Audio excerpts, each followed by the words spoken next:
The morning Garrett left 17 broken-down refrigeration units in Wade Colburn's driveway, Wade was out back splitting wood before sunrise. He didn't hear the trucks, he didn't hear the men who unloaded them one by one, dragging compressors and rusted sheet metal frames across the gravel like someone had decided his property was a dumping ground. He only found out when his daughter Nessa came to the back door in her socks and said, "Dad, you need to come see this." Wade set down the axe. He didn't rush. He never rushed. That was the thing about Wade Colburn that most people mistook for slowness. He moved at exactly the pace he needed to, no faster, no slower, and nothing had ever changed that about him, not even the hardest years. He walked around to the front and stood at the edge of the driveway for a long moment. 17 commercial refrigeration units, the kind used in restaurant kitchens and grocery back rooms, lined up along both sides of his property like someone's idea of a parade. Some were missing doors. One had been gutted completely, just the hollow shell of a stainless steel cabinet rusting from the inside out. Most had handwritten tags zip-tied to their handles that said, "For parps or scrap." Nessa was standing on the porch step, arms crossed against the cold morning air, watching her father's face for some sign of what he was feeling. Wade's face didn't give much away, it never had. He walked the length of the driveway slowly, reading each tag, running a hand along the side of one unit, pulling open a compressor panel on another. When he got to the end, he stood there a moment longer, then he turned around and walked back to the house. "You going to call someone?" Nessa asked. "Not yet," he said. Wade Colburn was 51 years old, a former HVAC technician who had spent 23 years working commercial refrigeration across the state of Ohio. He knew the inside of a cold storage unit the way a surgeon knows the inside of a chest cavity, intuitively, precisely, without having to think too hard about any individual part. He had fixed walk-in coolers for restaurant chains, repaired industrial freezer banks for food distribution warehouses, and once spent 4 days in a meatpacking facility outside Columbus rebuilding a refrigeration system from near scratch while the whole plant waited on him. He had done all of this quietly, without complaint, while also raising Nessa on his own. Her mother, Carol Ann, had died 6 years earlier. Pancreatic cancer, 14 months from diagnosis to end, and the whole time Wade had worked his shifts, sat beside hospital beds, driven to appointments, and come home at night to help a then 16-year-old girl with her homework and pretend, for her sake, that he was keeping it together. People who knew him said he was strong. He didn't think of it as strength. He thought of it as obligation, the good kind, the kind you choose because there is nothing else in the world you would rather be doing.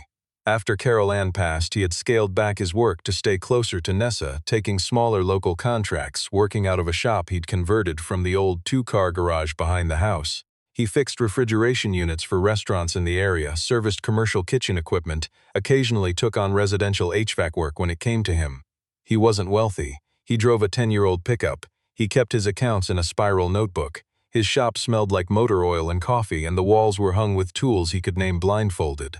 The town of Fenwick, Ohio knew Wade Colburn the way small towns know quiet men. They knew he was there, they appreciated that he was reliable, and most of them had never thought about him too hard. He was the man you called when your walk-in cooler broke down on a Friday night before a catering event. He showed up, he fixed it, he charged a fair price, he went home. That was enough for him. What most people in Fenwick did not know, because Wade had never seen any reason to mention it, was that over the course of those years, the lean years, the grief years, the years of working second jobs and keeping careful track of every dollar, he had quietly saved, not in any dramatic fashion, not by skipping meals or living without heat. He had simply been deliberate. Carol Ann had always said he was the most deliberate man she'd ever met, and she meant it as the highest compliment. By the time those 17 refrigeration units appeared in his driveway, Wade Colburn had just over $400,000 sitting in accounts that no one in Fenwick knew existed. He hadn't told anyone. There wasn't anyone to tell. Nessa was 22 now and lived on the other side of the house in what had been the in-law suite, working remotely for an insurance company and saving money of her own. They ate dinner together most nights. They watched the news sometimes. They were easy together in the way of people who have been through hard things side by side and come out understanding each other without needing to say much. That morning, after Nessa went back inside to make coffee, Wade stood at his front window looking at the 17 units lined up in his driveway and thought about Garrett Pelham. Garrett Pelham owned Pelham Cold Supply, the largest commercial refrigeration and kitchen equipment company in the county. His father had built the business, and Garrett had inherited it along with the office on Route 9 with the blue sign out front and a staff of 11 and a delivery fleet of 6 trucks. He was 55, loud in the particular way of men who have never had to earn a room's attention. They simply take up space and assume the room will adjust. He wore flannel shirts that cost $200 and talked about hard work constantly without appearing to do very much of it.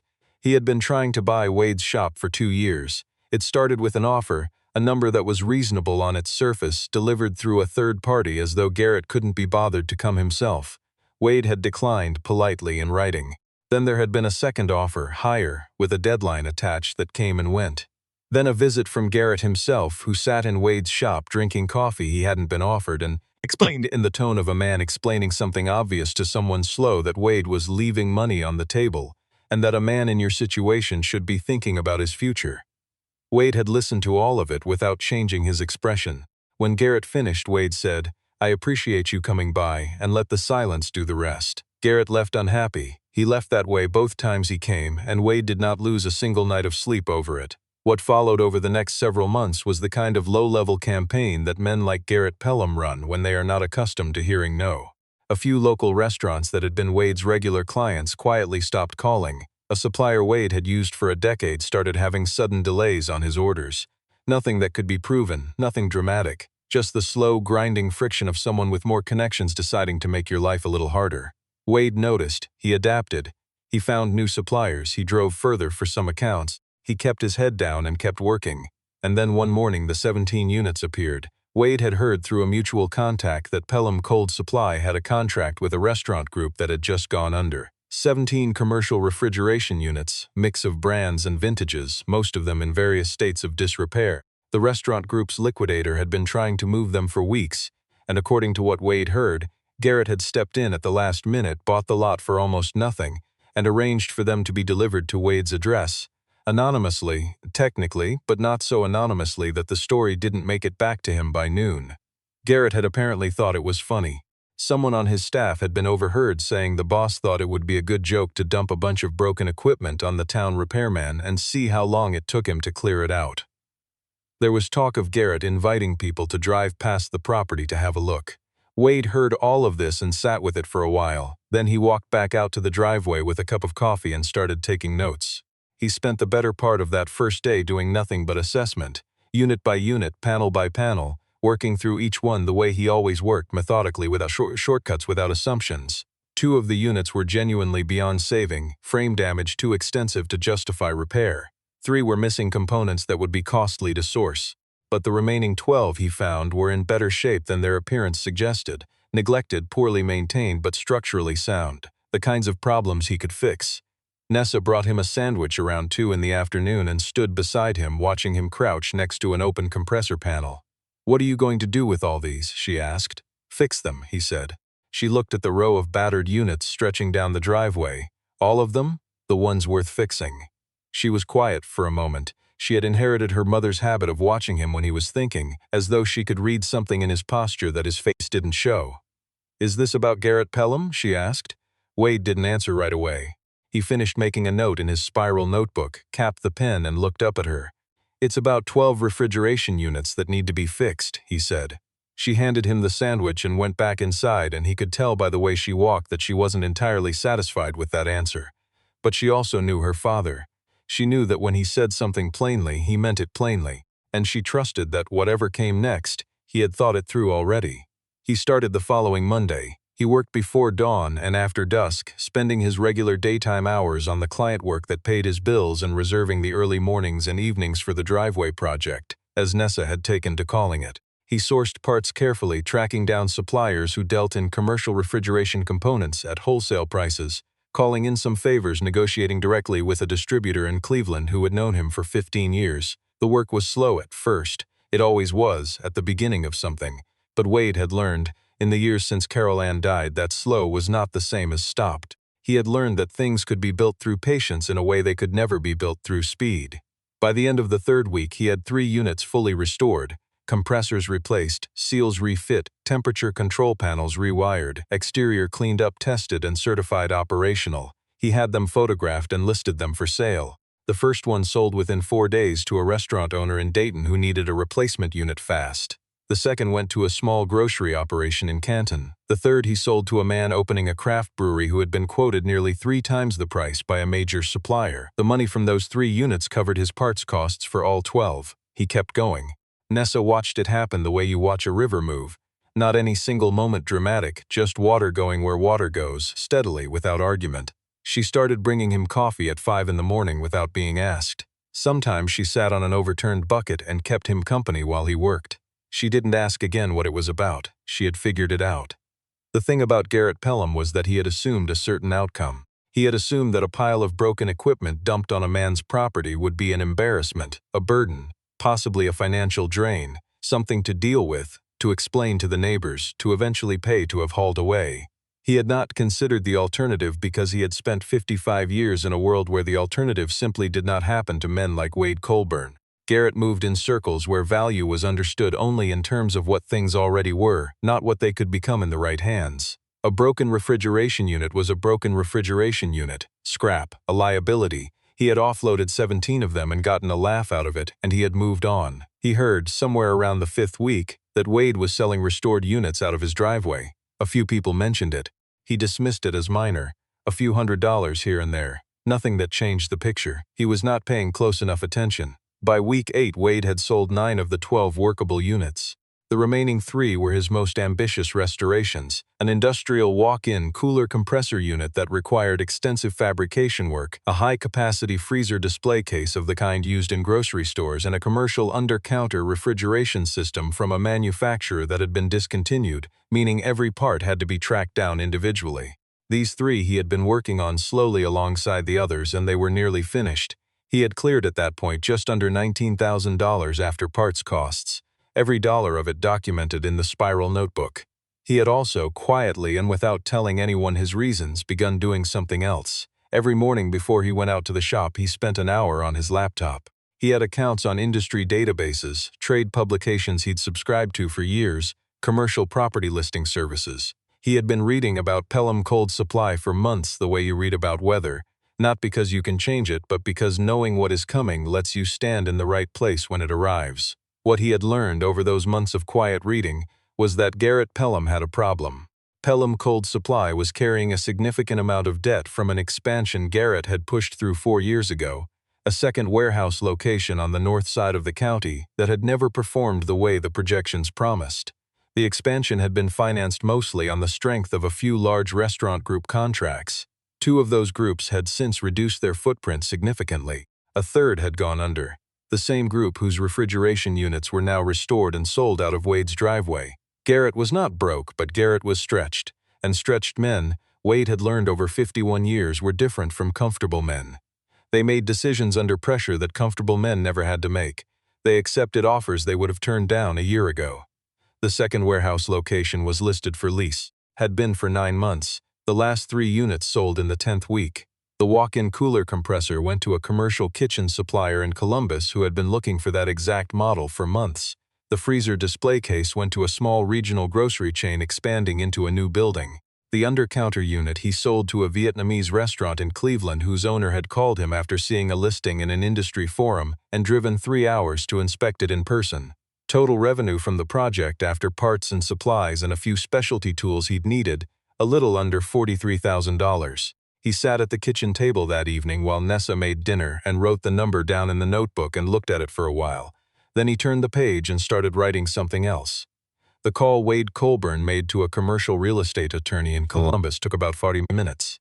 He had prepared for it the way he prepared for everything, thoroughly, without drama. He had already spoken with his accountant. He had already been pre-qualified for a small business acquisition loan that, combined with his savings, gave him a range he was comfortable with. The attorney was a man named Douglas Farr who specialized in small business acquisitions. Wade explained the situation plainly, outlined what he was looking at, answered Farr's questions without elaboration, and listened carefully to everything Farr said. By the end of the call, they had a plan. It took 6 weeks of quiet work, due diligence, paperwork, the careful navigation of a deal that was structured to close without announcement. The second Pelham warehouse, the one that had been sitting empty for 9 months, came first. Wade purchased the lease, took over the remaining term, and converted the space into storage and certified testing facilities for restored commercial refrigeration equipment. He hired 2 men he had worked with over the years, a former technician from Dayton named Beck and a parts specialist named Aurelio who knew the industry cold. Then the offer went in for the Route 9 building. Not for all of Pelham Cold Supply. Wade had no interest in taking over a company with Garrett's debts and Garrett's staff and Garrett's ways of doing business. He made an offer specifically for the building, the fleet documentation archive, and the supplier contracts Garrett was likely to let lapse anyway given his financial position. Garrett took the deal within 10 days. Wade did not attend the closing. He sent Douglas Farr. When the paperwork came back signed, he was in the shop behind his house finishing a diagnostic on a commercial ice machine someone had brought him that morning, and Nessa found him there and stood in the doorway of the shop, holding the folder with the closing documents and not saying anything, just looking at him. He looked up from the ice machine. He read her expression. "Everything went through," he said. "Everything went through," she said. He nodded and went back to the ice machine. Nessa stood there a moment longer. "Dad," she said, "do you feel like celebrating?" He thought about it. "Maybe dinner," he said. "Somewhere nice." She laughed, just once, short. Then she went back to the house to change, and Wade finished the diagnostic, cleaned his tools, washed his hands, and changed his shirt. What followed over the next year was not a dramatic story. Wade Colburn was not a man who moved through the world dramatically. The business he built out of the old Pelham warehouse and his own shop did not make the local news, did not become a turnaround legend, did not get anyone's attention in the way that visible success tends to get attention. He did not want any of that. He had never wanted any of that. What happened was simpler and, in its own way, more complete. He called the business Colburn Commercial Refrigeration, which was the least creative name he could have chosen and also the only name he ever considered. He supplied restored, certified commercial refrigeration equipment to restaurants, grocery operations, food service businesses, and institutional kitchens across the region at prices that were consistently fair and delivery timelines that were consistently met. Beck and Aurelio turned out to be exactly as capable as Wade had believed them to be, and within 18 months he had brought on 2 more technicians and an operations coordinator who handled the scheduling Wade had always handled alone. He kept the shop behind the house. He still took local repair calls. He still drove the same pickup. He still kept his accounts in a spiral notebook, alongside the digital accounting system his operations coordinator insisted on, which he had agreed to use and then more or less ignored. The restaurant owners and grocery managers who worked with him told other restaurant owners and grocery managers, which is how reputation moves when it is built on actually doing what you say you will do. By the time the second year of Colburn Commercial came to a close, the business had generated enough revenue to pay off the acquisition loan entirely and left a margin that Wade, on the advice of his accountant, reinvested in expansion. He didn't think about Garrett Pelham very much. There were days he didn't think about him at all. Garrett had landed somewhere. Word got around, as it does in small counties. He had sold off most of Pelham Cold Supply in pieces, kept a small consulting arrangement with a couple of his old vendor relationships, was said to be doing some advisory work for a kitchen equipment distributor in another part of the state. He had not appeared in Fenwick much. Wade had seen him once from across a hardware store parking lot, and Garrett had seen him too, and neither of them had crossed the distance. Wade had not felt what he expected to feel in that moment. He had thought maybe there would be something satisfying about it. There was not, particularly. There was just a man in a parking lot who had made certain choices and another man who had made different ones. He had put the cart back in the corral and gotten in his truck and gone home. The evening that stayed with Wade longest, the one Nessa mentioned later, years later, when she talked about those years, was a Tuesday in November, maybe 14 months after the business opened. It was cold, the kind of cold that comes early in Ohio and means it. He had been out late finishing an installation at a restaurant in Medina and gotten back to the shop after 9 at night.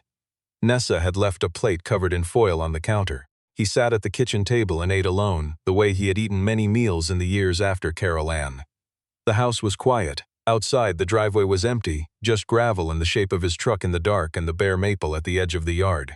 He thought about Carol Ann the way he often did late at night, not with the raw grief of early years but with something quieter, more settled. He thought about what she would have said about all of this, the 17 units, the warehouse, the business.